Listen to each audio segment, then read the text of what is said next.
એ અઠે ઘાયલ સુરત જાય છે હો. તો આપણા ગુજરાતના સેવાભાવી માણસ ગુજરાતી ટોમનો બર્થડે ઉજવવા મારે જવાનું હતું સુરત. તો બેસી ગયા ગાડીની અંદર ને હોટલ આવી એટલે જમી લીધું અને મસ્ત મજાની મોજ પણ કરી લીધી. તો આખી રાતની સફર પછી સવારમાં વહેલા હું 5:30 પહોંચી ગયો સુરત. અને ત્યાં જઈને મારે હોટલ ગોતવાની હતી કારણ કે ટોમભાઈએ મારા માટે મસ્ત મજાની સુવિધા કરીને રાખી હતી હો. તો મિત્રો આ છે લિબ્રિસ હોટલ, જેની સુવિધા એકદમ સુંદર હતી. અને થેન્ક યુ સો મચ ટોમભાઈ કે અમારા એવા નાના માણસને પણ આવી બધી સુવિધાઓ તમે આપી. તો પેલા હોટલનો આનંદ લઈ લીધો, એની ફિલિંગ લઈ લીધી કારણ કે હું પાછો ગામડ્યો. તો થેલા બેલા સાઈડમાં મૂકીને સૌ પહેલા પી લીધી ચા અને પછી તૈયાર થઈ ગયો કારણ કે મારે નીચે જવાનું હતું. ટોમભાઈ અને ભૌતિકભાઈ મને લેવા આવી રહ્યા હતા અને પછી આવી ગયા ટોમભાઈ અને ભૌતિકભાઈ. પછી ગાડી મારી મેલી અને પછી આ જગ્યા મારી ફેવરિટ છે, એ પછી કહીશ કે કેમ ફેવરિટ છે. અને પછી વચ્ચેથી રિસીવ કરી લીધા આપણા કોમેડી સ્ટાર જીગલો રાજપૂત. આ મારી પહેલી મુલાકાત હતી પણ માણસનો સ્વભાવ જોઈને મને લાગ્યું જ નહીં કે આ મારી પહેલી મુલાકાત છે. અને પછી બધા ભેગા થઈને પહોંચી ગયા ફેનિલ દેસાઈની ઓફિસે, જે એક કોમેડી સ્ટાર છે અને મને પણ બહુ જ ઘણા સમયથી સપોર્ટ કરે છે. અને ત્યાંથી પછી બધા નાસ્તા ઉપર તૂટી પડ્યા, પીઝા, બર્ગર, સેન્ડવિચ. અને પછી આવી ગયા અમદાવાદના ક્રિએટર અને અમે બધા પહોંચી ગયા ખાઉદરા ગલી. ત્યાં પણ ધમધમાવીને નાસ્તો કરી લીધો. અને આટલા બધા નાસ્તા પછી સોડા તો જુએ જ, અને એ પણ સ્ટ્રોંગ કારણ કે ગાધું જ એટલું હતું.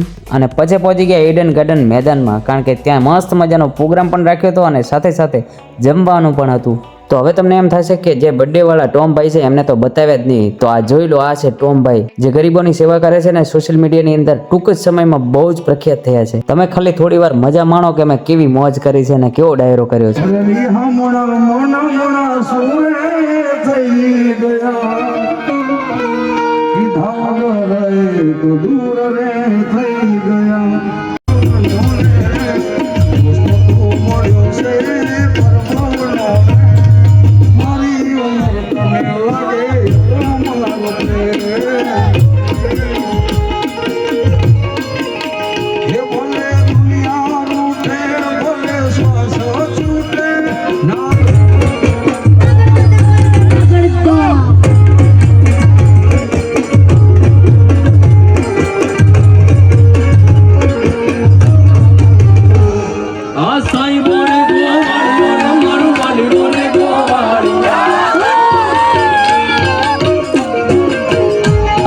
ગજબ છે આ પ્રેમનો રંગ પણ ગજબ છે.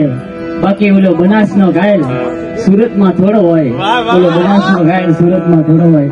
અને એક મારી શાયરી બહુ પ્રખ્યાત હતી કે બનાસકાંઠો મારો હિટ છે, આ બનાસકાંઠો મારો હિટ છે, ઇંગ્લિશમાં થોડો વીક છે. અને જસ્ટ સુરત જવાની તૈયારી હતી ત્યાં તો મારી ગામડે બેઠેલી માલણ બોલી કે હે મારા ઘાયલ, તું DJ 8 માં જ ઠીક છે. Thank you. અને રાતે મોડા આવીને હોટલમાં સૂઈ ગયા અને પછી સવારમાં મારા કાળજાનો કટકો ભૌતિકભાઈ મને લેવા આવ્યા અને પછી નીકળી ગયા ફરવા માટે. આખો દિવસ સુરતમાં ફર્યા પછી હાજે થેલા કરી નાખ્યા તૈયાર અને હોટલથી લઈ લીધી વિદાય કારણ કે હવે પહોંચવાનું હતું આપણી બસ આવે ત્યાં. અને જય ગોગાની રાહ જોતો હતો અને હસતો હતો કે દિવસ કેમ નીકળી ગયો ખબર જ ના પડી. તો આ હતું મારું ફેવરિટ સુરત.